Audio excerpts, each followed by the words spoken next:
좋은 생각을 하면 좋은 일이 생기고 나쁜 생각을 하면 나쁜 일이 생긴다. 건강하다고 느끼면 건강해지고 부자라고 느끼면 실제로 부자가 된다. 평소의 생각과 느낌이 나를 만든다. 좋은 것에 정신을 집중하면 잠재의식이 늘 해답을 줄 것이다. 잠재의식은 절대 실패하지 않는다.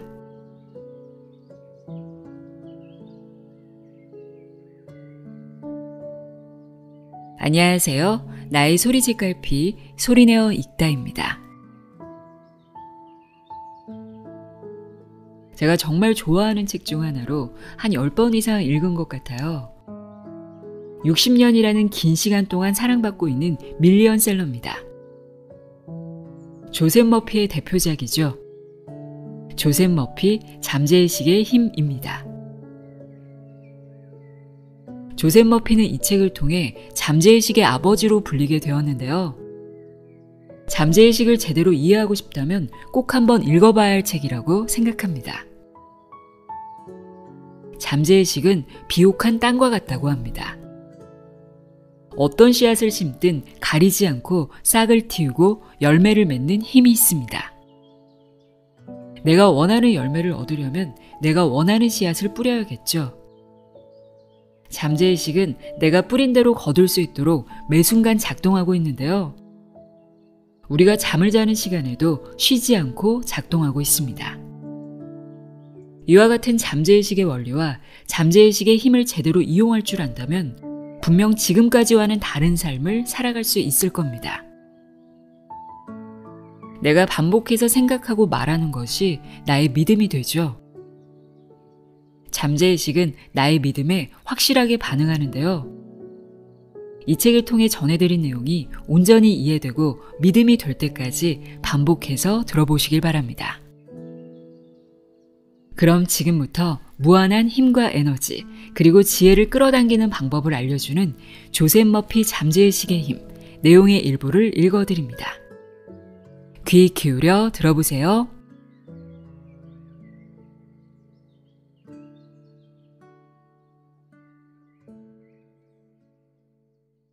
잠재의식은 믿음에 반응한다. 사람들은 신앙심이 있어야만 기도에 응답을 받는다고 생각한다. 하지만 그렇지 않다. 한 개인이 마음속으로 생각하거나 떠올린 이미지에 잠재의식이 응답할 때 기도의 답은 주어진다. 전 세계 모든 종교의 뒤에는 믿는 게 곧 현실이 된다는 믿음의 법칙이 자리 잡고 있다. 불교, 기독교, 이슬람교, 유대교 등 각 종교의 교리에 차이가 있어도 믿음을 가지고 있는 모든 이는 기도의 응답을 받는다. 어떻게 이런 일이 생기는 걸까? 종교, 종파, 의식, 전례, 신앙 형식, 기도문, 주술, 희생, 제물, 신조와는 아무런 관련이 없다.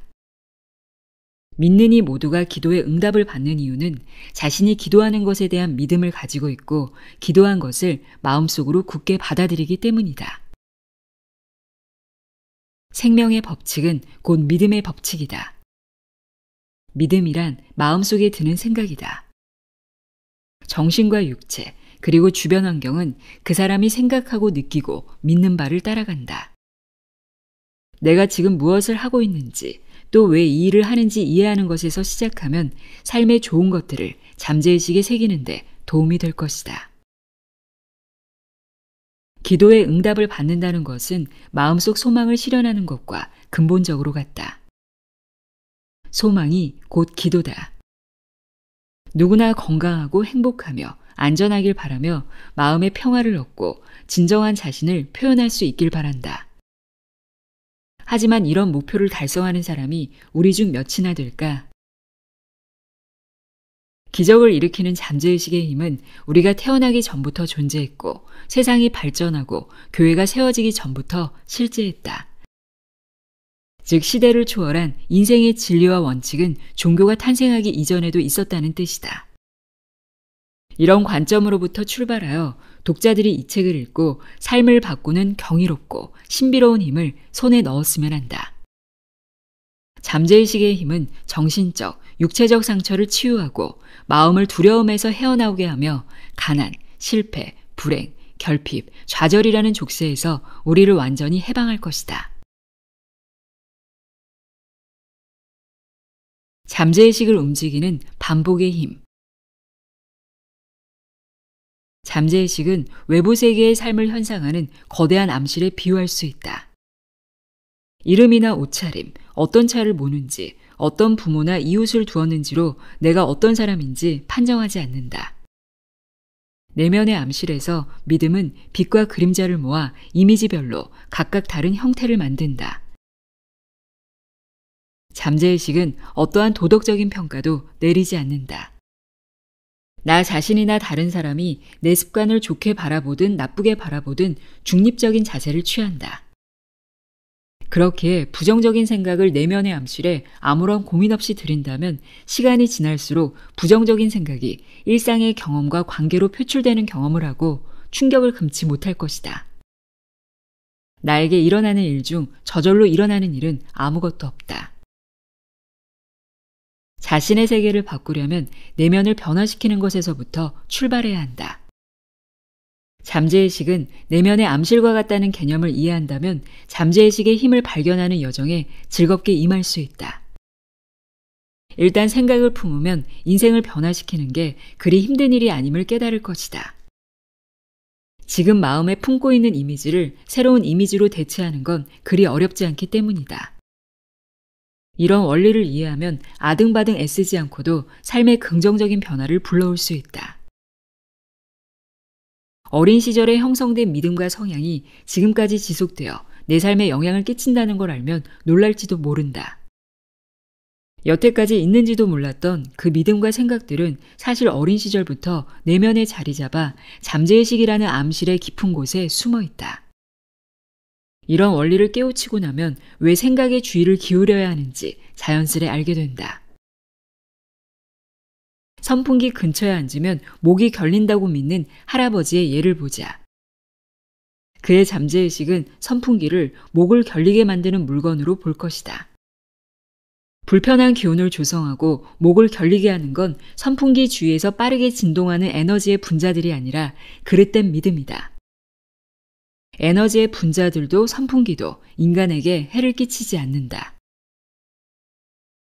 사무실에서 누군가가 재채기를 하면 나한테 감기가 옮지는 않을까 걱정하는 사람이 있다. 두려움은 마음을 움직여 두려워하는 일을 실제로 일어나게 만든다. 반면 자신은 건강하고 감기에 걸리지 않을 거라고 믿는 사람은 실제로도 감기에 잘 걸리지 않는다. 한편 치유 능력은 어디서 나오는 걸까? 기적적인 치유 능력 역시 잠재의식에서 나온다. 내면의 암시를 위대한 진리로 채운다면 내면의 진리가 외면으로도 드러날 것이다. 사과를 먹으면 살과 피로 변하듯 건강하고 평화롭게 살고 싶다는 생각을 마음속에 품으면 삶에 영향을 끼친다. 특정 생각을 몇 번이고 반복하면 마음에 스며들어 제2의 본성이 된다. 걷거나 수영하거나 춤추거나 피아노 치는 법을 배우는 것과 다를 바 없다. 이게 바로 기도이자 잠재의식이 작동하는 고차원적인 원리다. 휘발유를 넣는다고 바로 차가 굴러가는 게 아니다. 먼저 휘발유를 태워서 증기로 변환해야 한다. 마음도 마찬가지다. 마음가짐을 바꿔야만 자신의 세계를 원하는 방향으로 움직일 수 있다. 잠재의식의 암실은 몸과 마음을 치유하는 공간이자 부가 생산되는 곳이다. 그러니 가장 먼저 해야 할 일은 삶에서 풍요를 찾기 전에 잠재의식을 먼저 풍요롭게 만드는 것이다. 마음의 법칙을 공부하다 보면 재정 상황이나 주식시장의 변동, 파업, 대공황, 전쟁 등 어떤 조건과 상황 속에서도 물질적으로는 부족하지 않으리라는 믿음이 생긴다. 부자가 되리라는 메시지를 잠재의식에 보냈기 때문에 내면의 암실은 부의 이미지로 채워질 것이고 결국에는 충분한 돈을 가진다. 또한 돈이 계속 흘러들어오고 항상 돈이 넘칠 거라는 생각이 마음속에 각인되어 내일 당장 나라에 위기가 닥쳐 가진 돈이 모두 종익 조각에 불과해질지라도 계속해서 불을 끌어당기고 위기를 무사히 넘길 것이다. 내면의 보물창고를 열어라. 자석은 자신의 무게보다 12배 무거운 물체도 들어올릴 수 있다. 하지만 자성을 잃으면 가벼운 깃털조차 들어올릴 수 없다. 사람도 마찬가지로 두 부류가 있다. 자성이 있는 사람은 자신감과 믿음으로 가득 차 있다. 그들은 성공하고 승리하기 위해 이 세상에 태어났다는 걸 알고 있다. 하지만 대부분의 사람은 자성을 잃고 두려움과 의심으로 가득 찬 삶을 살아간다. 기회가 눈앞에 펼쳐졌을 때도 이런 사람은 실패하면 어떡하지? 돈을 잃을 수도 있어. 남들의 비웃음만 살 거야. 라고 생각한다. 이들은 인생에서 거두는 결실이 적다. 앞으로 나아가기를 두려워하기에 항상 제자리에 머물러 있다. 시대를 초월하는 엄청난 비밀을 발견하고 일상생활에 적용한다면 나도 자성을 띤 사람이 될 수 있다. 과연 엄청난 비밀은 무엇이고 어디에서 찾을 수 있을까? 그 비밀을 어떻게 해석해야 하고 어떻게 하면 비밀스러운 힘을 발휘할 수 있을까? 답은 매우 간단하다. 시대를 초월하는 비밀이란 바로 잠재의식에 깃들어 있는 힘, 다시 말해 기적을 일으키는 잠재의식의 놀라운 힘이다. 아마 시대를 초월하는 엄청난 비밀에 관해 알고 있는 사람이 얼마 안 되는 이유는 잠재의식의 비밀이 깃들여 있다고 생각하는 사람이 거의 없기 때문이다. 숨어있는 잠재의식의 힘을 느끼고 이를 사용하는 법을 알면 지금보다 더 활력 넘치는 삶을 살고 더 많은 재물과 건강, 그리고 행복과 기쁨을 누릴 것이다. 잠재의식의 놀라운 힘. 잠재의식의 힘을 우리는 이미 가지고 있다. 그러니 잠재의식의 힘을 얻으려고 따로 애쓸 필요가 없다. 하지만 그 힘을 어떻게 사용하는지는 지금부터 배워야 한다. 잠재의식의 힘을 삶의 모든 국면에 적용하기 위해서는 먼저 그 본질을 이해해야 한다.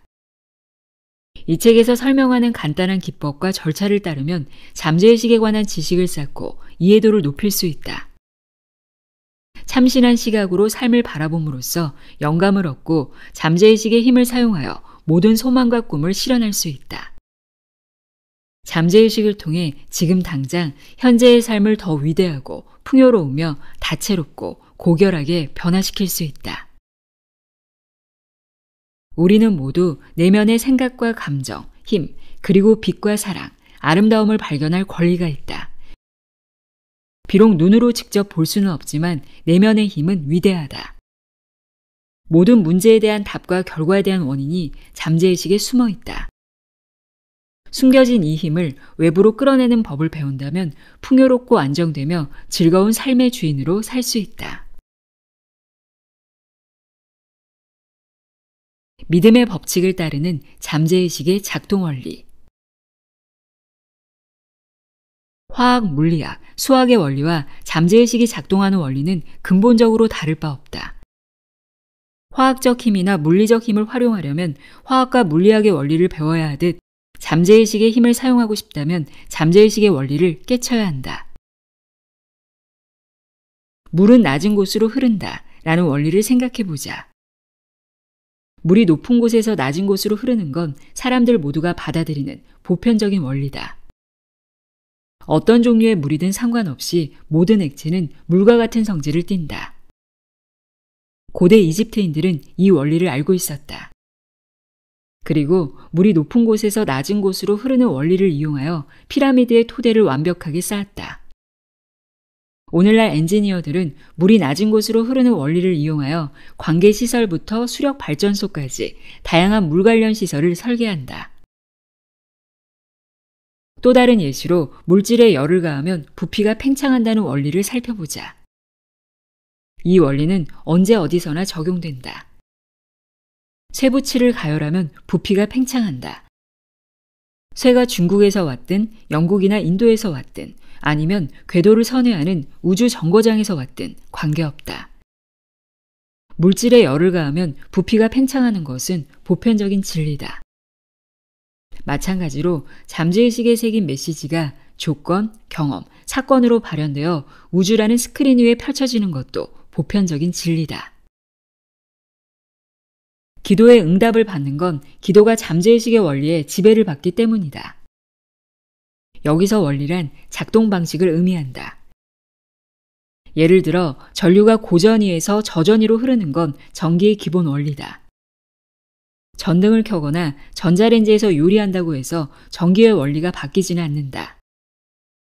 전기의 원리를 사용할 뿐이기 때문이다.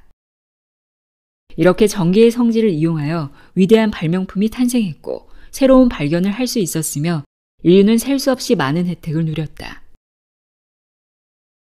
잠재의식도 믿음의 법칙에 따라 작동하는 일종의 원리다. 그래서 믿음이란 무엇이고 어떤 원리로 가능하며 왜 믿음의 법칙이 작동하는지 알아야 한다. 마음의 법칙은 곧 믿음의 법칙이다. 즉 마음이 작동하는 방식을 믿는 것이고 믿음 그 자체를 선봉하는 것이다. 여기서 믿음의 개념은 마음에서 일어나는 생각으로 좁혀질 수 있다. 우리가 겪는 모든 경험과 사건뿐만 아니라 조건과 행동은 생각에 대한 잠재의식의 반응이다.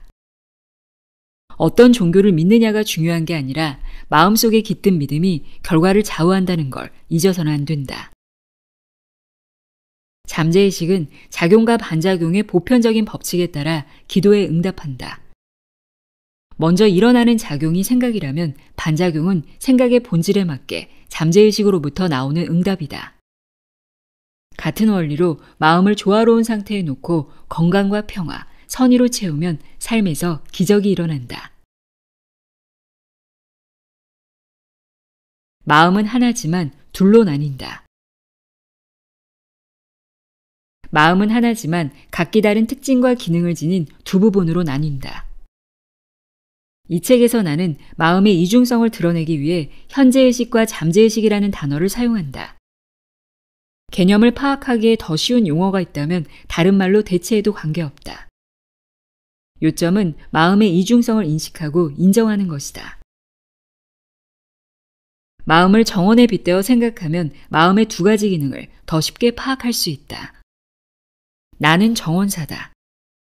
나는 온종일 잠재의식에 생각의 씨앗을 뿌린다. 이러한 생각의 씨앗은 습관적인 생각을 기반으로 하기에 대부분의 시간에는 생각의 씨앗을 뿌리는 조차 모른다. 잠재의식에 뿌린 씨앗대로 몸과 환경은 열매를 거둔다. 어떠한 씨앗이든 싹을 틔우고 무럭무럭 자라도록 돕는 비옥한 토양이 잠재의식이다. 씨앗의 질이 좋든 나쁘든 상관없이 비옥한 토양에서 식물이 자란다. 그런데 가시나무 씨앗을 뿌린 곳에 포도가 나고 엉겅퀴를 뿌린 곳에 무화과가 날 수 있을까? 이렇듯 모든 생각은 원인이고 모든 상황은 그 결과다. 그래서 나 자신이 생각의 주인이 되어야만 원하는 상황을 만들 수 있다.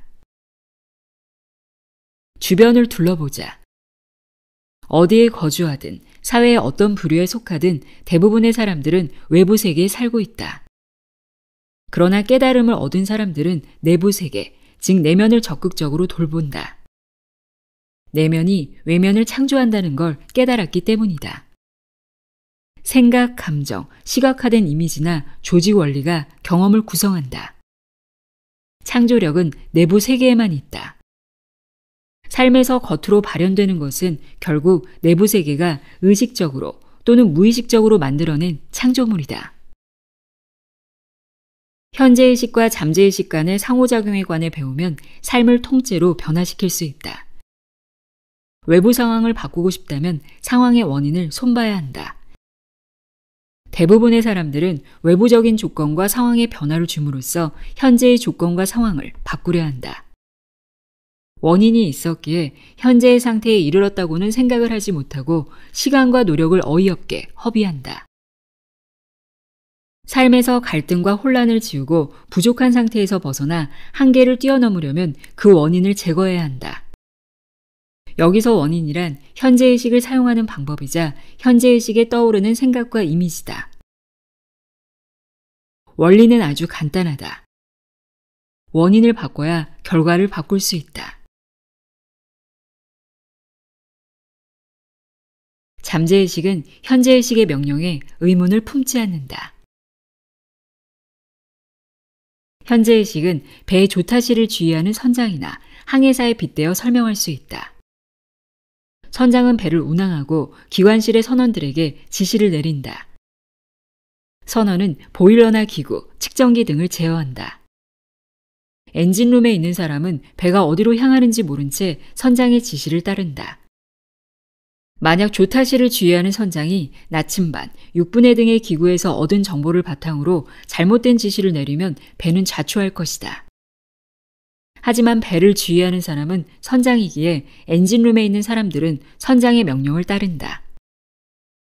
선장은 어떤 상황에서 무엇을 해야 하는지 알고 있으므로 선원은 선장에게 말대꾸하지 않고 조용히 지시를 따른다. 선장은 배의 주인이고 선원은 선장이 지시하는 바를 수행한다. 현재의식은 육체, 환경, 그리고 나에게 일어나는 모든 일이라는 배를 운행하는 선장이자 주인이다. 잠재의식은 현재의식이 참이라고 믿고 받아들이는 것들에 기초하여 내가 내리는 명령에 따른다. 명령에 의문을 품지 않은 채 그대로 따르는 것이다. 혼잣말로 그 물건을 살 여유가 없어 라고 계속 되낸다면 잠재의식은 내가 한 말을 그대로 받아들이고 결국 그 물건을 사지 못할 처지에 놓일 것이다. 저런 차를 사거나 저런 여행을 가거나 저런 집에 살 여유가 없어 라고 한다면 잠재의식은 내가 내리는 명령을 따를 것이다. 그런 차나 집, 휴가를 누려보지 못한 채 상황이 여의치 않을 거라고 믿으며 평생을 살아갈 것이다. 이런 상황은 내가 직접 만든 건 아니다. 그런 일은 일어나지 않을 것이라는 부정적인 생각이 그런 결과를 초래했을 뿐이다. 생각이 현실로 이루어지는 원리. 내가 가진 것 중 가장 소중한 건 바로 마음이다. 마음은 항상 나와 함께하지만 마음의 놀라운 힘은 내가 그 힘을 사용하는 방법을 배울 때만 온전히 내 것이 된다. 앞에서 살펴보았듯 마음은 현재의식과 잠재의식, 이성과 비이성이라는 두 가지 차원으로 나뉜다. 사고의 과정은 현재의식에서 이루어지지만 습관적으로 하는 생각은 잠재의식에 도달하여 생각의 성질에 따라 무언가를 창조한다. 잠재의식에는 감정이 담겨 있고 창조력이 깃들어 있다. 그러므로 좋은 일을 생각하면 좋은 일이 생기고 나쁜 일을 생각하면 나쁜 일이 생긴다. 이것이 바로 마음이 작동하는 원리다. 반드시 기억해야 할 점은 일단 잠재의식이 어떤 아이디어를 받아들이면 그 아이디어가 실현된다는 것이다. 해로운 아이디어에도 잠재의식의 법칙이 언제나 작용한다는 건 놀랍고도 묘하다. 부정적인 아이디어에 잠재의식의 법칙이 적용되면 실패와 좌절, 불행이 생겨난다. 하지만 습관적인 사고가 조화롭고 건설적이면 아주 건강하게 성공과 번영을 누리며 살 수 있다. 바르게 생각하고 느끼기 시작하면 마음의 평화와 건강한 육체를 얻는 건 시간 문제다. 무언가를 온 마음을 다해 진정으로 바란다면 잠재의식은 소망을 받아들여 경험으로 발현한다. 잠재의식이 아이디어를 받아들이기만 하면 잠재의식의 법칙은 건강과 평화, 그리고 번영을 가져다 줄 것이다. 지시나 명령을 내리면 잠재의식은 지시와 명령에 담긴 아이디어를 충실하게 재현할 것이다. 마음의 법칙이란 바로 이런 것이다. 현재의식의 생각이나 아이디어의 성질에 따라 잠재의식의 반응이나 응답이 달라진다. 생각이 잠재의식에 도달하면 그 생각은 뇌세포에 각인된다. 무의식은 아이디어를 받아들이자마자 즉시 결과로 표출해낸다. 그리고 잠재의식이 아이디어를 결합하고 지금까지 살아오면서 축적한 온갖 지식을 동원해서 목적을 달성한다. 한마디로 내면의 무한한 힘과 에너지, 그리고 지혜를 끌어당기는 것이다. 잠재의식은 목적을 이루기 위해 모든 자연의 법칙을 동원한다. 잠재의식은 눈앞에 닥친 문제를 즉각 해결해 주기도 하지만 며칠이나 몇 주 혹은 그 이상의 시간이 걸릴 때도 있다. 잠재의식의 힘은 너무 깊어서 헤아리기 어렵다. 현재의식과 잠재의식의 차이. 현재의식과 잠재의식은 개별적으로 분리된 마음이 아니라는 것을 명심해야 한다. 하나의 마음에서 작용하는 두 영역에 불과하다. 현재의식은 논리적인 마음으로 어떤 생각이나 행동을 의식적으로 택할 수 있다. 예를 들면 책이나 집, 배우자를 선택하는 건 현재의식이다. 하지만 삶에서 결정을 내리는 건 잠재의식이다. 생체 기능을 유지하는 것도 잠재의식이다. 의식적으로 결정을 내리지 않아도 심장박동이나 소화, 순환, 호흡 등 중요한 생체 기능은 계속해서 돌아간다. 현재의식과는 무관하게 잠재의식의 통제를 받는 것이다. 잠재의식은 현재의식의 믿음에 깔려있는 메시지를 받아들인다. 잠재의식은 현재의식처럼 사물을 판단하지 않고 논쟁하지 않는다. 그래서 잠재의식은 좋든 나쁘든 모든 씨앗의 싹을 틔우는 토양과 같고, 생각은 생명력을 불어넣는 씨앗에 비유할 수 있다. 부정적이고 파괴적인 생각은 잠재의식에서 부정적으로 작용하여 머지않아 외부 세계의 경험으로 표출된다. 잠재의식은 지금 하는 생각이 좋은지 나쁜지, 진실인지 거짓인지 판별하는 데는 관심이 없다는 걸 명심하자. 그 생각이 시사하는 바에 따라 반응할 뿐이다. 예를 들어 현재의식에서 어떤 생각을 사실이라고 가정한다고 치자. 그 생각이 실제로 사실이든 거짓이든 관계없이 잠재의식은 이를 사실이라고 받아들여 그에 합당한 결과물을 반드시 도출해낸다. 생각을 사실이라고 믿기 때문이다. 잠재의식은 현재의식처럼 논리적으로 사고하지 못한다. 잠재의식은 어떤 말이 틀렸다고 논쟁하거나 이의를 제기할 능력이 없다. 그래서 잘못된 정보를 주어도 사실이라고 받아들인 후 정말 사실로 만든다. 거짓된 암시를 주더라도 그 암시를 상황이나 경험, 사건으로 바꿔놓는다. 나의 모든 일은 내가 특정한 생각을 품었기 때문에 일어난 것이다. 생각이 믿음이 되어 잠재의식에 각인되었기에 그런 일이 발생했다. 그러니 잠재의식에 잘못되거나 왜곡된 개념을 전달했다면 빨리 바로잡는 것이 급선무다. 잠재의식에 건설적이고 조화로운 생각을 반복해서 보내는 게 잘못된 생각을 바로잡는 가장 확실한 방법이다. 습관은 잠재의식에서 싹튼다. 긍정적인 생각이 잠재의식에 반복해서 들어오면 잠재의식은 긍정적인 생각을 받아들여 건전한 생각을 하고 건강한 삶을 사는 습관을 만든다. 현재의식의 습관적인 사고는 잠재의식에 깊이 파고든다. 습관적인 사고가 조화롭고 평화로우며 건설적이라면 잠재의식은 조화롭고 평화로우며 건설적인 환경을 조성한다. 두려움이나 근심에 사로잡혀 있거나 파괴적인 생각이 마음을 좀먹고 있는가? 잠재의식에 자유와 행복, 그리고 온전한 건강에 대해 명령을 내리면 부정적인 생각을 고칠 수 있다. 현재의식은 마음의 문직이다. 앞서 살펴본 바와 같이 현재의식은 마음의 문지기 역할을 한다. 한마디로 현재의식의 가장 중요한 기능은 잘못된 메시지가 잠재의식에 각인되지 않도록 잠재의식을 보호하는 것이다. 잠재의식을 보호하는 게 왜 중요한지 이해하려면 우선 잠재의식은 암시에 매우 민감하다라는 마음의 법칙으로 되돌아가야 한다. 잘 알다시피 잠재의식은 비교 또는 대조를 하거나 논리를 찾거나 스스로 생각하는 능력이 없다. 이런 능력을 갖춘 건 현재의식이다. 잠재의식은 현재의식이 잠재의식에 각인해 놓은 메시지에 반응할 뿐이다. 잠재의식은 어떤 행동을 취할지 선택하지 못하고 그저 주어진 메시지만 받아들인다. 암시의 사전적 의미는 무언가를 마음속에 넣는 행위나 사례다. 암시란 특정한 생각이나 아이디어를 마음속에 품으면 마음이 그 아이디어를 받아들여 효력을 발휘하는 정신적인 과정이다. 암시한 내용이 곧바로 잠재의식에 각인되는 건 아니다. 잠재의식의 암시를 불어넣으려는 의지가 현재의식에 있을 때만 잠재의식은 암시에 반응한다. 현재의식은 암시를 거부하는 능력이 있다. 누구든지 내면에는 두려움과 믿음, 의견이 자리하고 있다. 그리고 마음이 품는 생각이 인생을 지배하고 좌우한다. 암시 그 자체에는 어떠한 힘도 없지만 암시하는 내용을 정신적으로 받아들이는 순간 암시는 위력을 발휘하기 시작한다. 자기 암시로 두려움을 없애라. 자기 암시란 자신에게 뚜렷하고 자세한 내용을 암시하는 것을 뜻한다.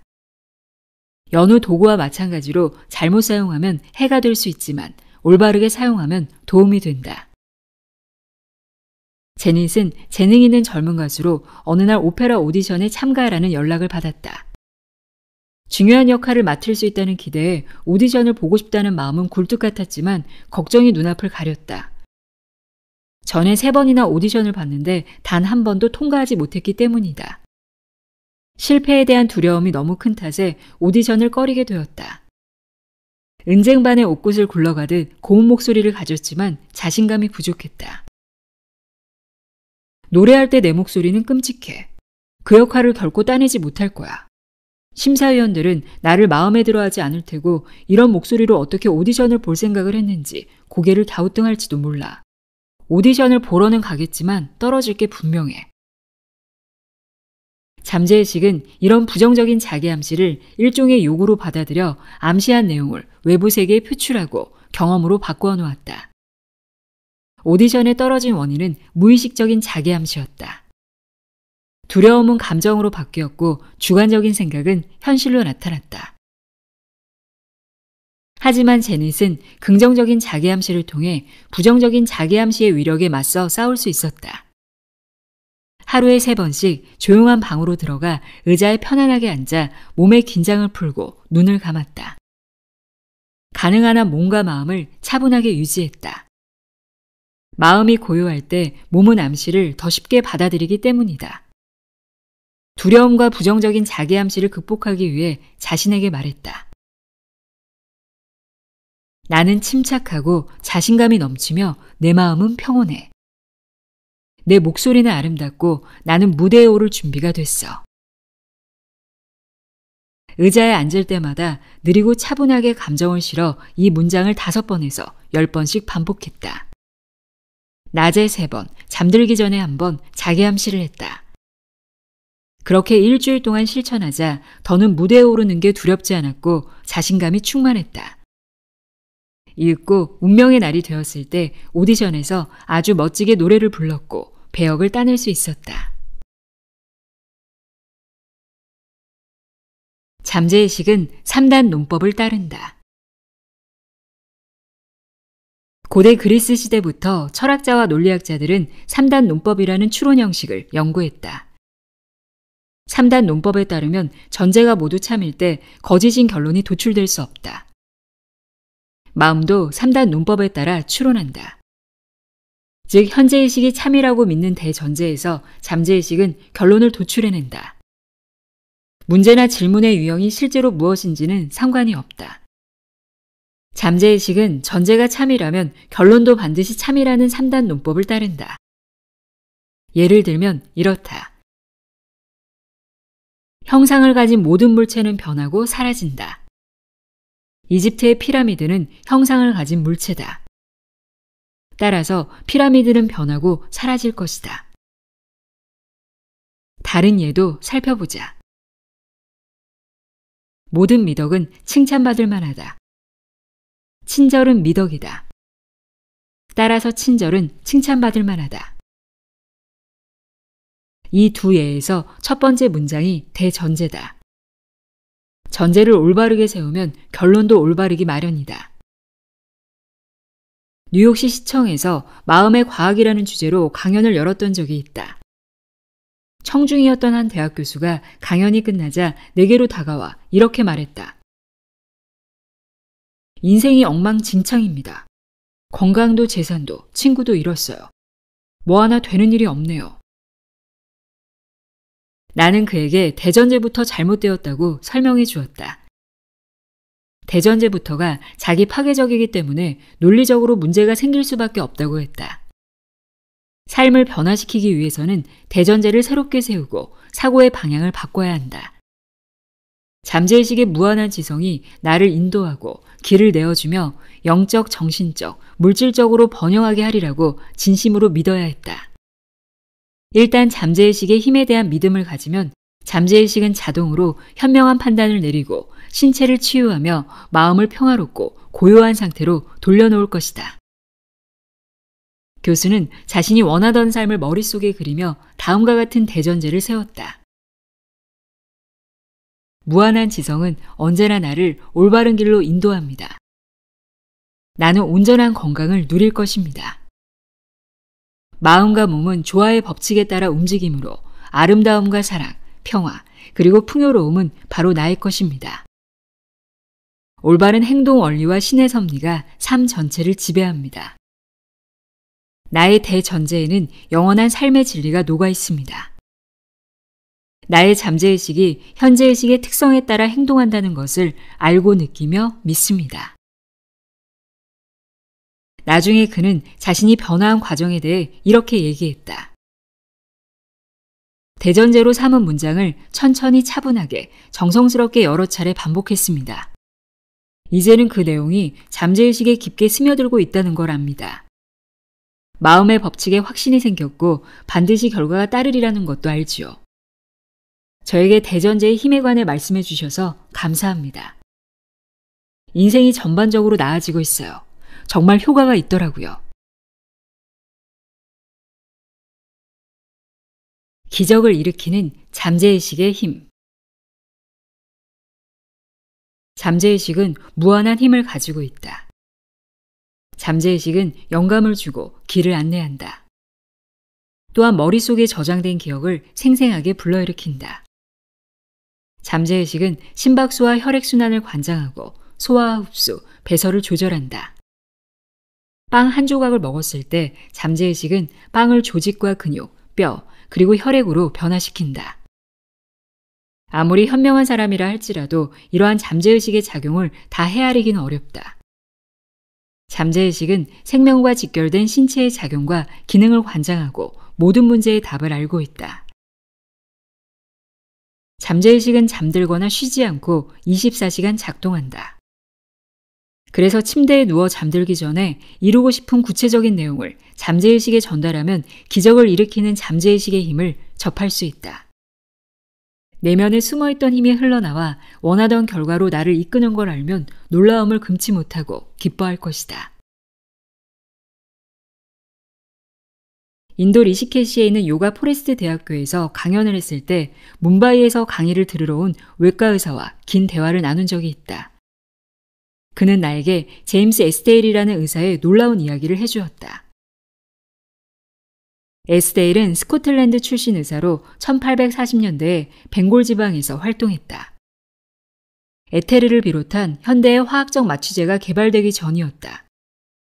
그런데도 1843년부터 1846년까지 그는 절단 수술부터 종양과 암 제거, 안과와 이비인후과 수술까지 분야를 막론하고 400건이 넘는 대수술을 시행했다. 마취제를 사용하지 않고 최면만 걸었는데도 환자들은 통증을 느끼지 않았다고 말했다. 수술 중에 사망한 사람은 단 한 명도 없었다. 더 놀라운 사실은 수술 후에 사망한 환자도 거의 없었다는 것이다. 루이 파스테르와 조지프 리스터 같은 서양 과학자들이 세균 감염에 대해 발표하기 전의 일이다. 그때는 멸균되지 않은 기구나 독성 유기체가 수술 후 감염을 발생시킬 수 있다는 사실을 알지도 못했다. 그런데도 의사가 최면에 걸린 환자들에게 감염이나 폐혈증이 일어날 일은 없다고 말했을 때 잠재의식은 암시에 응했다. 잠재의식은 생명을 위태롭게 할 수 있는 감염과 싸우기 위해 필요한 과정을 작동시켰다. 다시 생각해보면 지금으로부터 150여 년 전 지구 반대편에서 스코틀랜드 출신 외과 의사는 잠재의식이 기적을 일으킨다는 것을 발견했다. 경외심이 들지 않을 수 없다. 에스테일 박사에게 영감을 주고 환자를 죽음의 위협으로부터 지켜준 이러한 초자연적인 힘을 누구나 가질 수 있다. 잠재의식은 시공을 뛰어넘는다. 잠재의식은 고통과 괴로움으로부터 우리를 해방하고 모든 문제의 답을 제공한다. 마음속에 있는 잠재의식의 힘과 지성은 지능을 능가하고 기적을 일으켜 감탄을 자아내게 한다. 이러한 경험을 하면 기적을 일으키는 잠재의식의 힘을 만끽할 수 있고 또한 신뢰하게 된다. 잠재의식이 나를 위해 일하게 만드는 법. 가장 먼저 인식해야 할 점은 잠재의식이 언제나 작동하고 있다는 것이다. 내가 무슨 행동을 하든 밤낮으로 24시간 일하고 있다. 건축업자가 건물을 짓듯 잠재의식은 신체를 형성하지만 소리 없이 일어나는 내면의 작용을 듣거나 인지할 수는 없다. 우리가 제어할 수 있는 건 현재의식이지 잠재의식이 아니다. 아주 좋은 일이 일어나리라는 기대를 품고 사랑스럽고 진실되며 조화로운 생각을 습관적으로 하는 등 현재의식이 바쁘게 움직이도록 하라. 이제 마음과 영혼에 담긴 습관적인 생각과 감정이 외부 세계로 표현되고 재생산되는 것을 알았으니 현재의식을 돌보는 일만 남았다. 파이프에 물을 흘려보내면 물은 파이프의 형태를 띈다. 물이 생명의 원리라면 파이프는 사고의 특성이다. 사고의 특성은 삶의 원리를 결정지으며 내 안에 흐른다. 잠재의식의 치유력이 내 안에 흘러 화합과 건강, 평화, 기쁨, 풍요를 누릴 수 있게 해달라고 요구하자. 잠재의식을 살아있는 지성이자 사랑스러운 동반자로 생각해야 한다. 내 안에서 끊임없이 흐르고 있는 치유력이 활기를 불어넣고 영감을 주고 번영으로 이끈다고 굳게 믿으면 잠재의식은 이에 반응해 믿음을 현실로 만든다. 반드시 응답받는 다양한 기도법.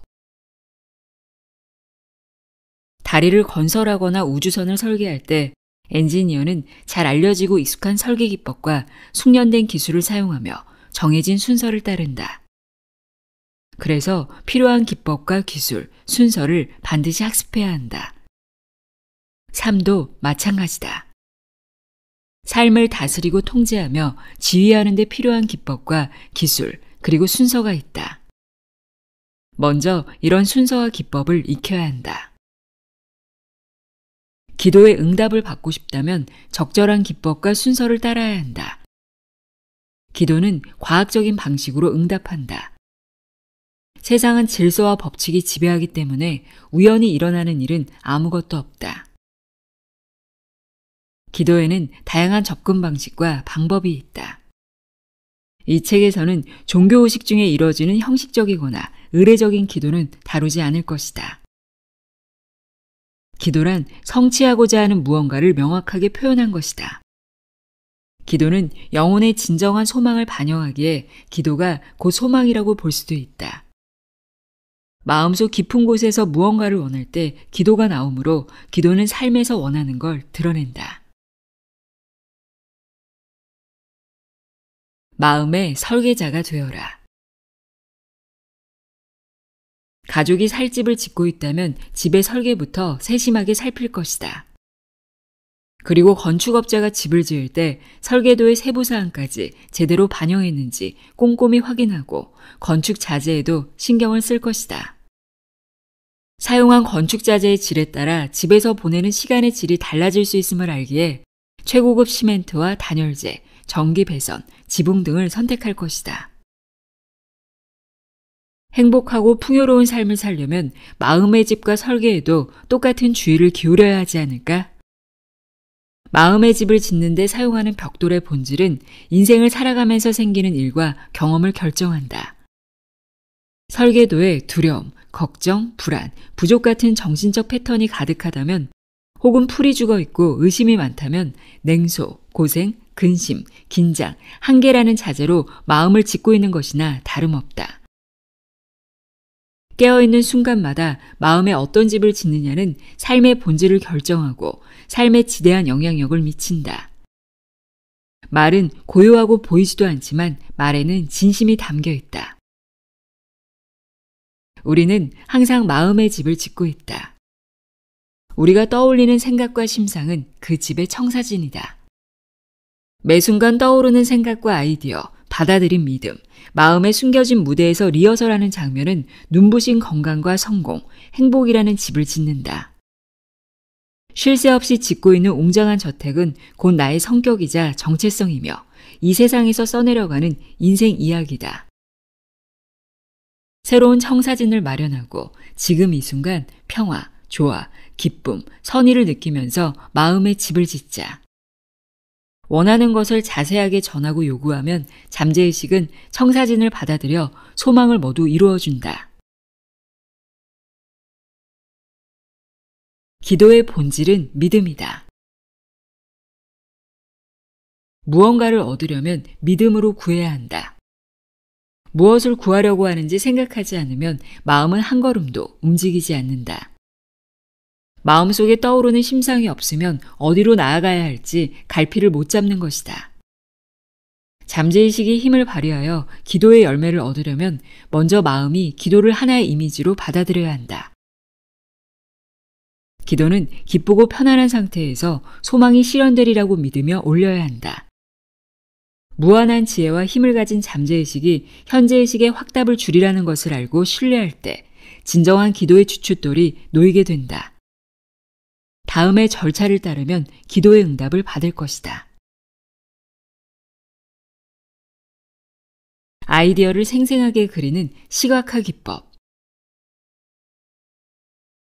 아이디어를 체계화하는 가장 쉽고 분명한 방법은 아이디어를 시각화하는 것이다. 마치 직접 겪은 것처럼 마음의 아이디어를 생생하게 그리는 게 시각화 기법의 요점이다. 외부 세계에 존재하는 것은 육안으로밖에 보지 못한다. 마찬가지로 눈에 보이지 않는 마음의 영역에 존재하는 건 마음의 눈으로만 볼 수 있다. 마음속에 그린 모든 그림은 내가 소망하던 것의 실체이자 보이지 않는 것이 존재한다는 증거다. 상상 속에서 형태를 만든 것은 현실에 존재한다. 현실 세계에 존재하는 신체의 한 부분과 다를 바가 없다. 아이디어와 생각은 실제하므로 아이디어를 진정으로 믿는다면 언젠가 객관적인 세계에 드러날 것이다. 이런 사고 과정은 인상을 만들어내고 마음에 남는다.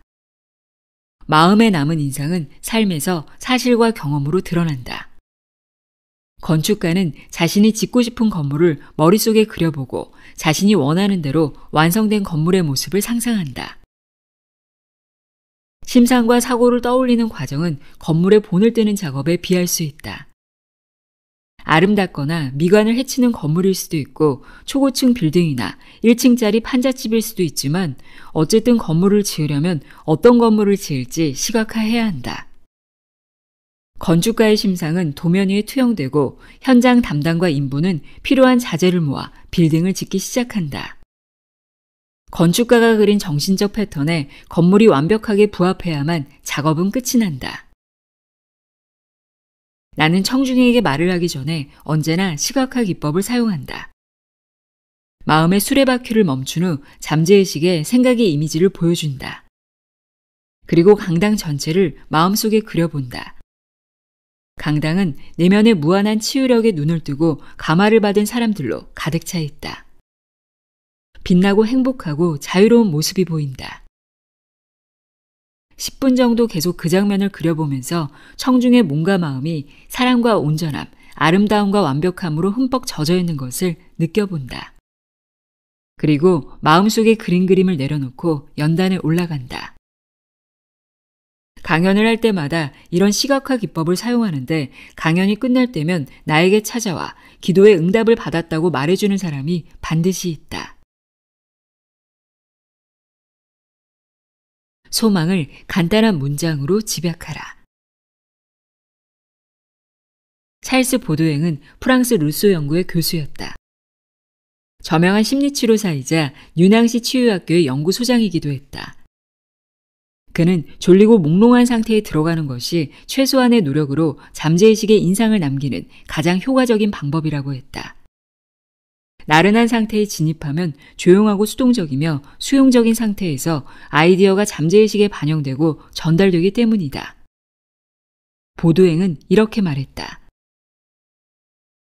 잠재의식의 아이디어를 주입하는 방법은 아주 간단합니다. 암시를 걸고 싶은 아이디어를 압축해 기억에 쉽게 새겨질 만한 간단한 문장으로 요약하십시오. 그런 후 자장가를 부르듯이 몇 번이고 반복하십시오. 나른한 상태에서 확언을 반복하라.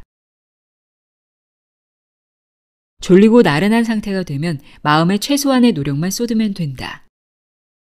졸린 상태에서 현재의식은 가라앉는 경우가 많다. 왜냐하면 잠들기 전과 잠에서 막 깨어났을 때는 잠재의식이 상층부로 떠오르기 때문이다. 소망을 억누르고 잠재의식이 아이디어를 받아들이는 걸 막았던 부정적인 생각은 나른한 상태에서는 더 이상 존재하지 않는다. 예를 들어 나에게 해로운 습관을 없애고 싶다면 편안한 자세를 취하고 몸의 긴장을 풀자. 움직이지 말아야 한다. 졸린 상태가 되면 그대로 나긋나긋하게 자장가를 부르듯 다음 확언을 반복한다. 나는 이 습관에서 완전히 해방됩니다. 조화와 평화가 내 마음을 가득 채우고 있습니다. 천천히 침착하게 애정어린 어조로 5분에서 10분간 밤낮으로 되풀이한다. 단어를 반복할 때마다 감정적 가치가 커진다. 해로운 습관이 불쑥 튀어나올 것 같을 때마다 큰 소리로 반복해서 말해보자. 같은 문장을 반복해서 말하면 잠재의식이 아이디어를 받아들이고 치유가 일어난다. 잠재의식의 힘으로 부자가 되는 법. 만약 금전적인 어려움을 겪고 있거나 겨우 먹고 살 만큼만 번다면 돈이 남아돌 만큼 충분히 있다고 잠재의식에 확신을 주지 않았기 때문이다. 일주일에 겨우 몇 시간만 일하는데 엄청난 수입을 올리는 사람들이 있다는 걸 이미 당신도 알고 있다. 그들은 열심히 일하거나 일에 얽매이지 않는다. 땀을 흘리며 열심히 일해야만 부자가 될 수 있다는 말은 믿지 마라. 그렇지 않다. 힘들이지 않고 돈을 버는 게 가장 좋다. 내가 좋아하는 일을 하면서 기쁨을 찾고 전율을 느껴야 한다. 부는 궁극적으로 개인의 잠재의식 안에 있는 신념에 불과하다. 나는 백만장자다. 나는 백만장자다. 라고 말하기만 해서는 백만장자가 되지 못한다. 부와 풍요라는 아이디어를 정신에 주입하고 성장시킨다면 아이디어는 의식으로 변하고 의식은 외부 세계에서 실현될 것이다. 부의 의식을 성장시켜라. 대부분의 사람이 가진 문제는 그들에게 눈에 보이지 않는 조력자가 없다는 것이다. 그래서 사업이 잘 안 되거나 주가가 내려가거나 투자에서 손해볼 때면 어디에 도움을 청해야 하는지 모른다. 그들이 불안해하는 이유는 잠재의식의 문을 두드리는 방법을 모르기 때문이다. 내 안에 무궁무진한 보물창고가 있다는 사실을 모른다. 가난이라는 패배의식에 젖어서 사는 사람은 결국 가난하게 살아간다. 하지만 부의 아이디어로 마음을 채운 사람은 부족함이 없다. 원래 사람의 인생은 궁핍하게 살도록 설계되어 있지 않다. 모두가 부를 가질 수 있고 필요한 것을 손에 넣을 수 있다. 심지어 남아돌 만큼의 부를 가질 수도 있다. 말에는 그릇된 아이디어로 가득 찬 마음을 씻어내고 그곳에 올바른 아이디어를 불어넣는 힘이 있다. 나도 부자가 되고 싶고 성공하고 싶은데 라고 생각한다면 하루에 서너 번 5분씩 자신에게 반복해서 말해보자. 부와 성공. 이 두 단어에는 엄청난 힘이 있고 잠재의식에 숨겨진 힘을 표상한다.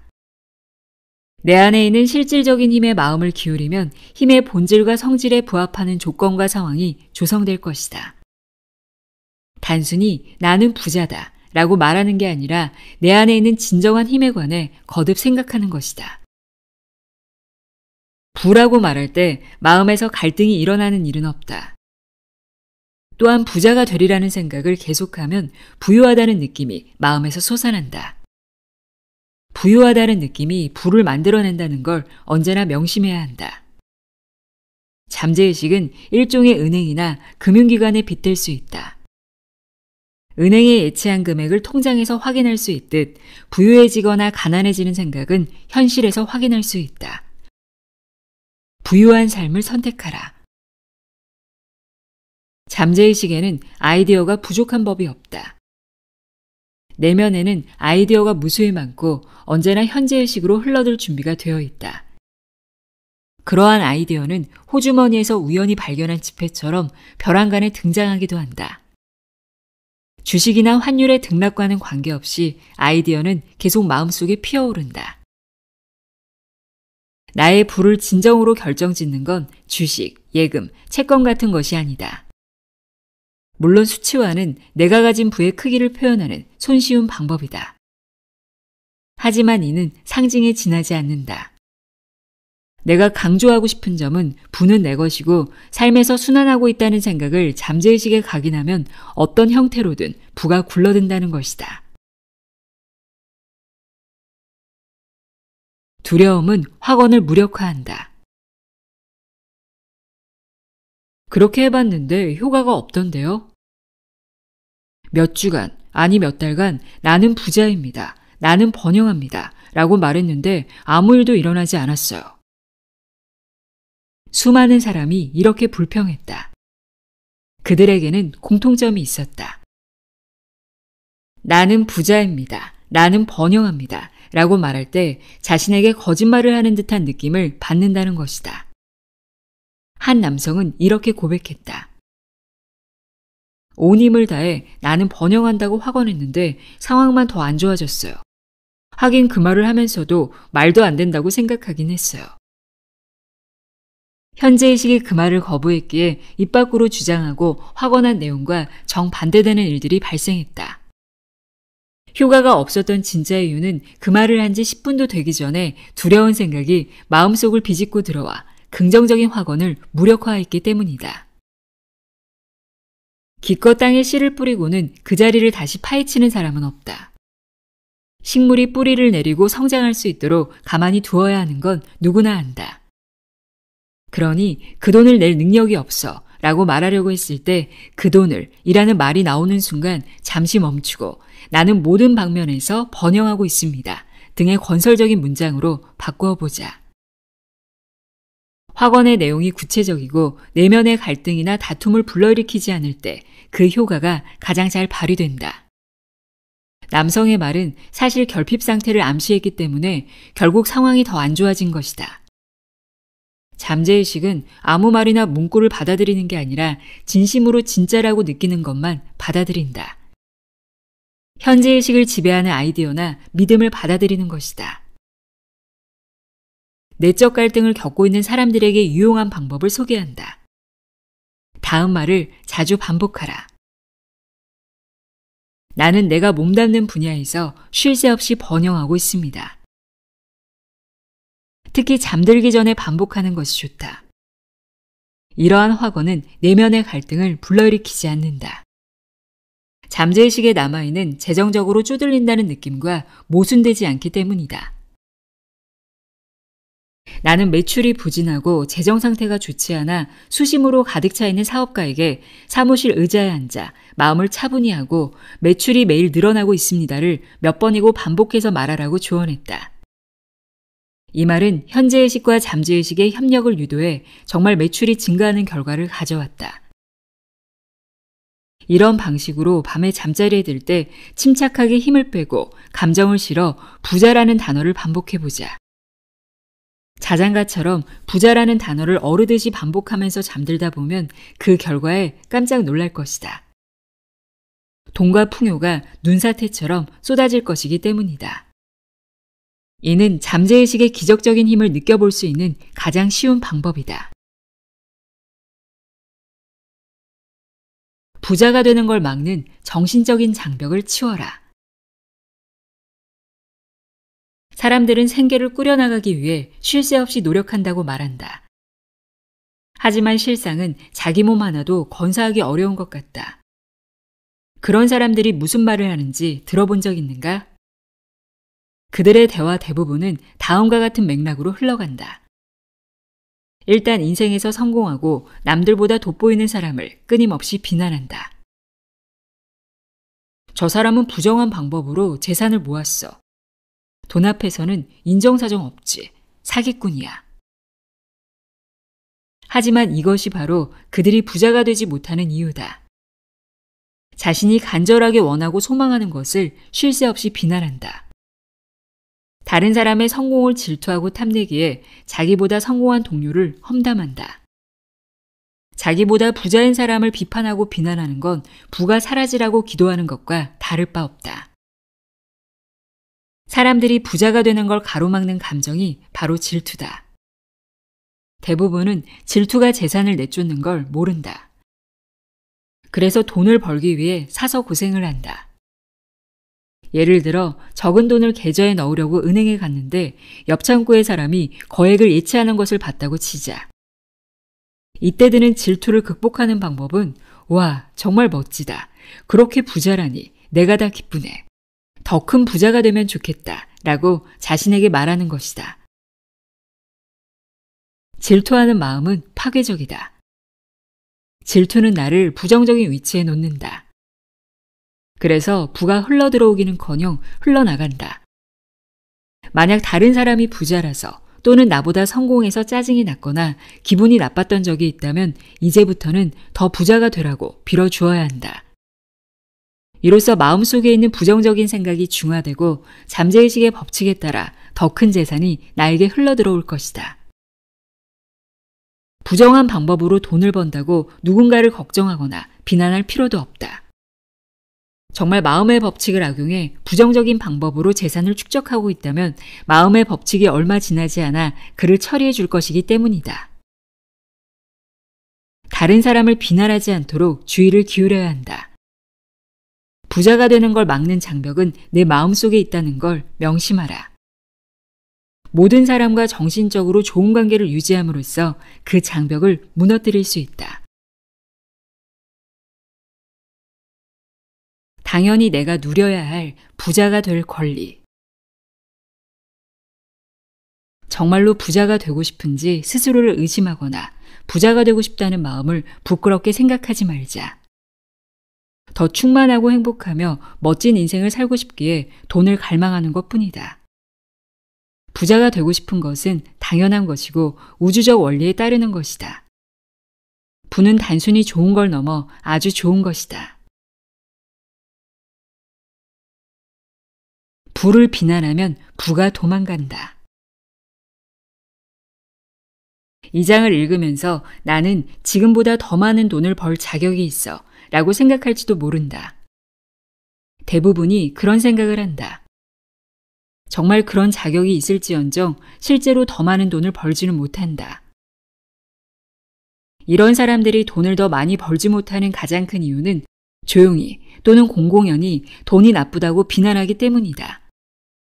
돈을 더럽다고 하거나 자녀와 친구들에게 돈을 사랑하는 것이 모든 악의 뿌리입니다 라고 말한다. 가난에 대단한 미덕이 있는 것처럼 포장하여 은근슬쩍 잠재의식으로 보내는 것도 이에 한몫한다. 이러한 무의식적인 사고 패턴은 어린 시절 교육을 잘못 받았거나 성경을 잘못 해석했기 때문이다. 파산했지만 뭐 괜찮습니다. 돈을 좋아하지 않거든요. 돈은 모든 악의 뿌리입니다. 한 남성이 내게 다가와서 말했다. 이 말은 혼란스럽고 신경증적인 생각을 반영한다. 돈에 관한 이상한 믿음이나 미신을 마음속에서 지워버려라. 돈이 악하다거나 더럽다고 생각하지 마라. 도망가라고 돈에 발을 달아주는 꼴밖에 안 된다. 비판하는 대상은 결코 끌어당길 수 없다. 사기꾼이 아니면 돈을 많이 벌 수 없다 라는 말을 분명 들어본 적 있을 것이다.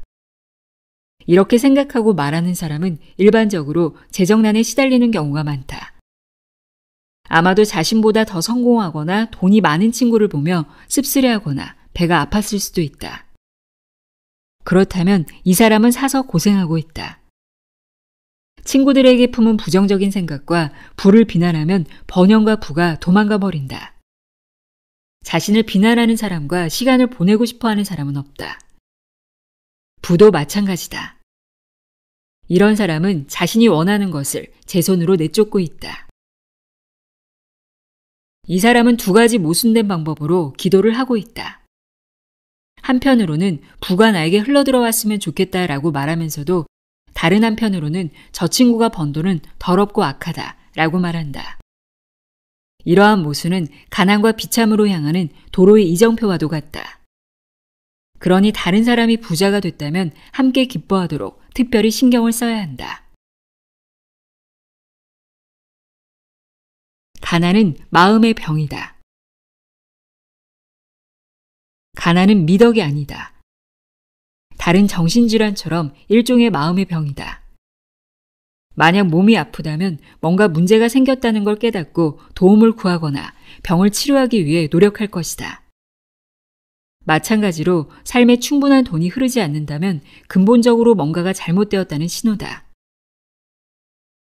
내면에 있는 생명의 원리는 성장과 발전을 향해 나아가고 삶을 더 풍요롭게 만들려고 한다.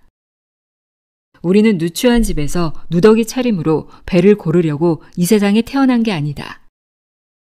행복하고 번영하며 성공하기 위해 이 세상에 왔다. 실생활에서 돈을 늘리는 방법은 간단하다. 다음 화건을 하루에도 여러 번 반복하면 된다.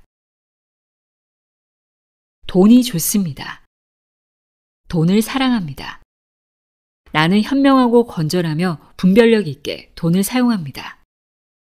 돈이 삶에서 끊임없이 순환하고 있습니다. 기쁜 마음으로 돈을 풀어주면 놀랍게도 몇 배가 되어 다시 나에게 돌아옵니다. 돈은 좋고 또 좋은 것입니다. 눈사태처럼 돈과 풍족함이 쏟아집니다. 나는 선한 목적으로만 돈을 사용합니다. 행복하고 마음이 풍요로워짐에 감사합니다. 영양분을 끌어당기는 씨앗처럼 돈을 끌어당겨라. 호주에서 한 젊은이를 만난 적이 있다. 그는 의사가 되는 게 꿈이라고 했다. 과학 수업을 듣고 성적도 좋았지만 부모님을 일찍 여의어 의대 등록금을 마련할 방법이 없었다. 생계를 꾸리기 위해 그는 동네 병원의 진료실을 청소했다. 나는 그에게 이렇게 이야기했다. 땅에 심은 씨앗은 싹을 틔우는 데 필요한 모든 영양분을 끌어당깁니다. 같은 원리로 필요한 아이디어를 잠재의식에 심기만 하면 싹을 틔울 수 있습니다. 젊은이는 잠자리에 들기 전 자신의 이름이 굵은 활자로 크게 쓰여 있는 의사 면허증을 매일 상상했다. 면허증의 이미지를 분명하고 상세하게 떠올릴 수 있었다. 진료실 벽에 액자로 걸려있는 의사 면허증의 먼지를 닦고 털면서 면허증이 어떻게 생겼는지 자세히 들여다보았기 때문이다. 이런 시각화 기법을 4개월 정도 지속했다. 그러자 어느 날 젊은이가 청소한 진료실을 쓰는 의사가 그에게 다가와 혹시 보조로 일할 생각이 있는지 물었다. 의사는 훈련 프로그램을 이수할 수 있도록 돈을 대주었고 젊은이는 다양한 의료기술을 습득할 수 있었다. 프로그램을 마치자 의사는 젊은이를 보조로 고용하였다. 의사는 젊은이의 명석함과 결단력에 감명받아 나중에 젊은이가 의과대학에 입학하도록 도왔다. 오늘날 이 젊은이는 캐나다 몬트리올에서 의사로 명성을 떨치고 있다. 젊은이가 성공한 이유는 끌어당김의 법칙을 이해하고 잠재의식을 올바르게 사용하는 법을 익혔기 때문이다. 결과를 명확하게 안다면 이미 그 결과를 실현하는 방법을 알고 있는 셈이다. 라는 오래된 법칙을 활용했다. 여기서 결과란 의사가 되는 것이었다. 젊은이는 의사가 되는 현실을 상상하고 보고 느낄 수 있었다. 그리고 의사가 되는 아이디어를 품고 살았다. 그 아이디어를 고수하면서 영양분을 주었고 사랑하며 키웠다. 마침내 시각화 작업을 통해 아이디어는 겹겹이 쌓인 층을 뚫고 잠재의식에 스며들었고 하나의 신념으로 변했다. 그리고 이 신념은 꿈을 이루는 데 필요한 모든 것을 끌어당겼다. 성공으로 이끄는 파트너, 잠재의식. 성공을 향한 3단계. 성공을 향해 나아가는데 가장 중요한 첫 번째 단계는 자신이 좋아하는 일이 무엇인지 알고 그 일을 하는 것이다. 자신이 하는 일을 사랑하지 않는다면 전 세계가 나를 추앙하더라도 스스로에게 성공했다고 말하지 못할 것이다. 자기 일을 사랑하면 그 일을 열심히 하려는 의욕이 든다. 정신과 의사가 되고 싶다면 의사 면허증을 따서 벽에 걸어 놓는 것만으로는 충분하지 않다. 정신의학 분야의 최신 동향을 따라가고 학회에 참석하며 마음이 어떻게 작동하는지를 끊임없이 연구해야 한다. 다른 병원을 방문하기도 하고 최신 학술 논문도 읽어야 한다. 다르게 표현하면 환자의 안녕이 최우선이므로 인간의 고통을 경감해주기 위해 가장 최근에 나온 기법을 공부해야 한다. 제가 원하는 게 뭔지 모르겠어요. 원하는 걸 모르니 첫 번째 단계를 시작하기가 어렵네요. 좋아해서 노력을 쏟을 만한 분야를 어떻게 찾을 수 있을까요? 이런 의문이 든다면 다음과 같은 방법으로 잠재의식에 도움을 청하자. 잠재의식의 무한한 지성은 내가 있어야 할 자리를 알려줍니다. 이 기도를 차분하고 긍정적으로 애정을 가지고 반복해보자. 믿음과 자신감을 가지고 계속해서 기도하다 보면 느낌이나 예감을 받거나 어떤 방향으로 이끌려가는 경향을 발견할 것이다. 이게 바로 기도의 응답이다. 응답은 내면의 깨달음의 형태로 분명하고 평화로우며 조용하게 다가올 것이다. 성공을 향한 두 번째 단계는 특정 분야의 전문가가 되어 최고가 되기 위해 노력하는 것이다. 예를 들어 화학자가 되고 싶어하는 학생이 있다고 하자. 학생은 화학의 세부 분야 중에 하나를 선택하여 전문화한 후 시간과 정성을 바쳐야 한다. 열정이 있다면 그 학생은 자신이 택한 분야의 모든 것을 속속들이 누구보다 더 잘 알고 싶을 것이다. 자신이 사랑하는 일에 열성을 다하는 태도와 먹고 살기 위해 일을 하거나 그럭저럭 살아가면 된다라는 마음가짐에는 큰 차이가 있다. 그럭저럭 살아가는 태도로는 진정한 의미의 성공을 할 수 없다. 인간의 동기는 더 의미 있고 고귀하며 이타적이어야 한다. 다른 사람을 위하여 대가를 바라지 않고 베풀어야 한다. 세 번째 단계가 가장 중요하다. 내가 하고 싶은 일이 개인적인 성공을 위한 일이어서만은 안 된다. 나의 이익만을 위해서는 안 되고 인류에게 유익해야 한다. 내 아이디어는 세상을 축복하거나 세상에 봉사하기 위한 것이어야 한다. 나의 이익에서 세상의 이익으로 흐르는 하나의 회로가 완전하게 형성되어야 한다. 일단 회로가 완성되면 그 아이디어가 몇 배의 축복이 되어 돌아온다. 나의 이익만을 위해서 일한다면 성공을 위해 꼭 필요한 회로는 미완의 상태로 남을 것이다.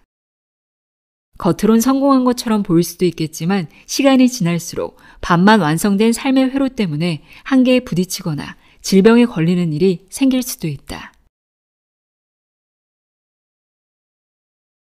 원하는 것을 생생하게 상상하라. 내 강연과 수업을 주기적으로 들은 마거릿이라는 젊은 여성이 있다. 강연 장소와 멀리 떨어진 곳에 살던 마거릿은 매번 버스를 3번 갈아타며 편도 90분 거리를 이동해 강연을 들으러 왔다.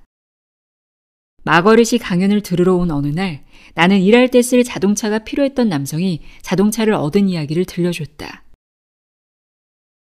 집으로 돌아간 마거릿은 내가 강의 시간에 설명한 기법을 실험해봤다.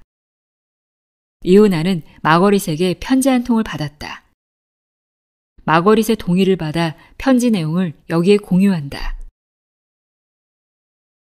저는 자기 개발에 성공하려면 자동차가 한 대 있어야 한다는 사실을 알고 있었습니다. 그렇지 않으면 박사님의 강연을 꾸준히 들으러 갈 수가 없었거든요.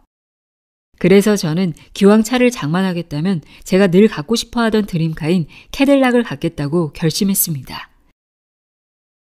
그때부터 실제로 차를 살 때 거치는 모든 단계를 상상했습니다. 자동차 전시장에 들어가 관심 있는 모델을 시승하는 제 모습을 상상했습니다. 캐딜락에 올라타 운전하고 주차된 차 위에 덮개를 씌우는 장면을 비롯한 여러 심상을 2주가 넘는 시간 동안 쉬지 않고 그렸습니다. 그 캐딜락이 제 차가 될 것이라고 되뇌고 또 되뇌었습니다. 지난주에 저는 캐딜락을 끌고 교수님 강연을 들으러 갔습니다. 잉글로우에 살던 삼촌이 돌아가시면서 제게 캐딜락 한 대와 재산 전부를 물려주셨거든요.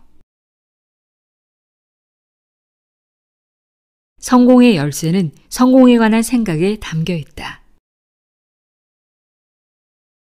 유명한 기업 임원 중 대다수는 성공이 자기 것이 되었다는 확신이 들 때까지 하루에도 몇 번씩 성공이라는 추상적인 용어를 사용한다. 성공의 필수적인 요소는 모두 성공에 관한 생각에 담겨 있다는 사실을 알고 있었던 것이다. 이들처럼 나도 지금부터 성공이라는 단어를 계속 되뇌면 믿음과 확신을 기를 수 있다. 잠재의식이 성공을 진정으로 받아들여 성공할 수밖에 없는 잠재의식을 구축하기 때문이다. 마음속 믿음과 인상, 신념을 밖으로 표출해야 한다. 성공은 나에게 무엇을 의미하는가? 나는 성공적인 가정생활과 인간관계를 원한다. 스스로 선택한 일과 직업에서 두각을 나타내고 싶다. 멋진 집에서 살고 멋진 삶을 사는 데 필요한 돈을 가지고 평화롭고 행복하게 살고 싶다. 영성으로 충만한 생활을 하길 원하고 잠재의식과도 자유롭게 교감하고 싶다. 우리는 삶이라는 기업을 운영하는 임원이다. 하고 싶은 일을 하고 갖고 싶은 것을 가진 자신의 모습을 상상해서 성공적인 임원이 되어라. 상상력이 풍부한 사람이 되어라. 현실 세계에서의 성공에 정신적으로 참여하라. 이러한 행동을 습관으로 만들어라. 매일 밤 성공을 음미하며 온전히 만족한 상태로 잠들어라. 그러면 성공을 향한 생각이 마침내 잠재의식에 뿌리내린다. 성공하기 위해 태어났다고 믿어라. 그러면 기도에 따라 놀라운 일들이 일어날 것이다.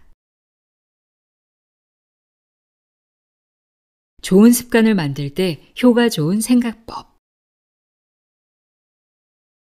습관은 잠재의식의 기능이다. 우리는 모두 습관의 동물이다. 습관은 잠재의식의 기능이다. 수영, 자전거 타기, 춤, 운전을 의식적으로 반복해서 연습하면 잠재의식 안에 습관으로 굳어진다.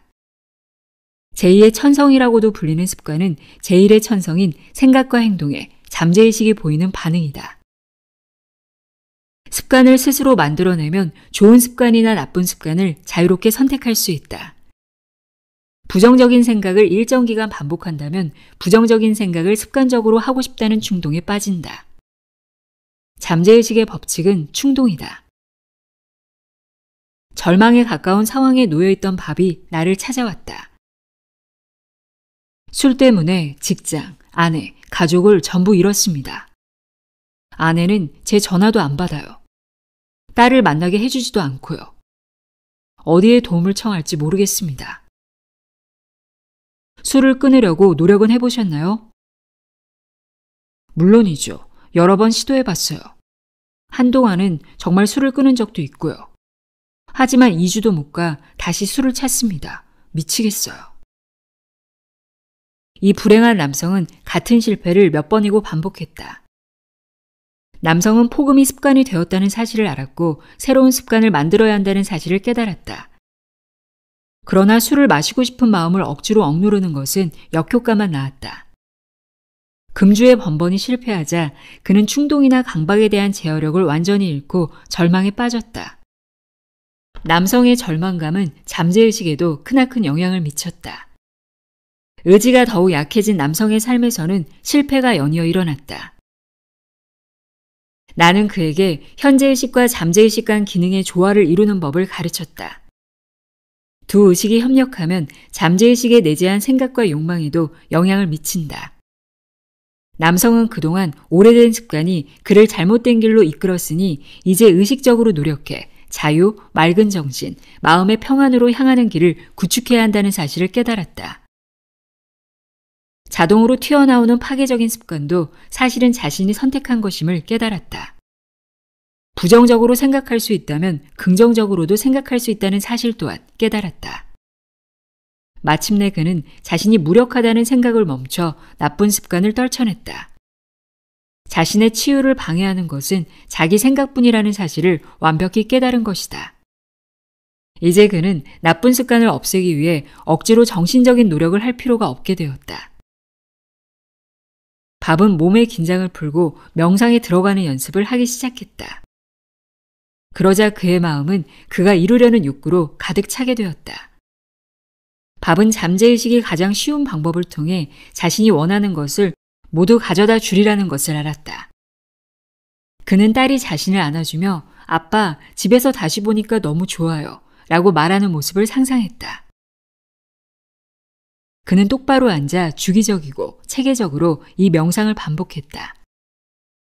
집중력이 흩어질 때는 곧바로 딸이 미소 짓는 모습과 딸이 발랄한 목소리가 집에 울려 퍼지는 장면을 상상하는 습관을 만들었다. 밥은 서서히 일어나는 변화 과정을 계속 수행해 나갔다. 언젠가는 잠재의식 안에 새로운 습관이 자리 잡을 것이라고 믿으며 인내했다. 나는 밥에게 현재의식을 카메라에 비유할 수 있다고 알려줬다. 잠재의식은 자신이 찍은 사진을 기록하는 필름이라는 사실을 깨닫고 깊은 감명을 받은 밥은 마음속에서 사진을 찍어 잠재의식을 통해 사진을 인화하겠다는 목표에 집중했다.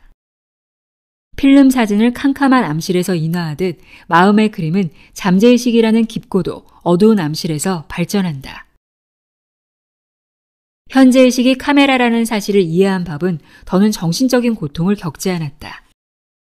자신이 찍고 싶은 사진이 나올 때까지 그저 조용히 생각을 조절하고 관심을 집중하면 됐기 때문이다. 그는 마음속 공간에 푹 빠져 그곳에서 자신이 찍은 영화를 여러 번 돌려봤다. 이후 치유가 시작되었다. 술을 마시고 싶을 때마다 밥은 술 쪽으로 켜져 있던 상상의 스위치를 가족이 있는 집으로 돌렸다. 마음속에서 촬영하고 있는 사진을 반드시 현실에서 인화하겠다는 확고한 마음을 지킨 끝에 밥은 성공했다. 그는 술을 완전히 끊고 가족과 재결합했다.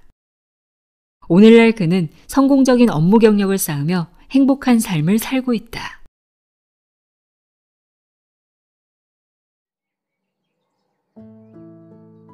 조셉 머피 잠재의식의 힘 읽어드렸습니다. 잠재의식의 강력한 힘을 이해하는 데 도움이 되었길 바랍니다. 오늘도 함께 해주셔서 고맙습니다.